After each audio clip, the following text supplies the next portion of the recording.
అంబేద్కర్ గారు మన కోసం రిజర్వేషన్లు పెడితే ఆర్టికల్స్ రాస్తే ఈ రోజట మా ఊర్లో కుజన్ పెట్టాలని మేము ఇదే నిలుపుతూ ఉంటుంది.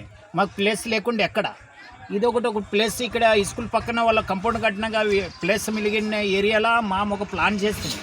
ఇదంటే ప్లేస్ ఉండదు, ఇదంటే మన ఎస్సీ కాలనీకి మన ఎదురుకి మనకు అంబేద్కర్ ఉండాలంటే చాలా మంచిగా ఇది 3 రోడ్లు నడమ మనకు బాగుంటుంది.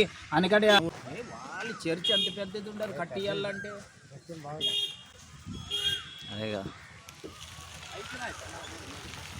ఇప్పటికి ఇది చాలా మన ఊర్లో ఇదేంది ఇక్కడికి చాలా మనకి గౌరవంగా ఎబటం గ్రామం, ఆలూరు మండలం, ఆలూరు తాలూకా వలగుంద మండలం, ఎబటం గ్రామం. ఈ విగ్రహంకి అంబేద్కర్ విగ్రహంకి మేము డొనేషన్ కావాలని కమిటీ వాళ్ళని అడుగుతాము. మంచిది, మనం అంతా కులం అనేది ఒకటే. ఈ కులం మాకెందుకు మాది కాదు నినాదం గని అవగాహన లేకున్నది కొంత సమాజం రాజ్యాంగం ఫలాలు జనం అది అంటే అందరి అడిగేది అవి కుల దేశం జీవితాలు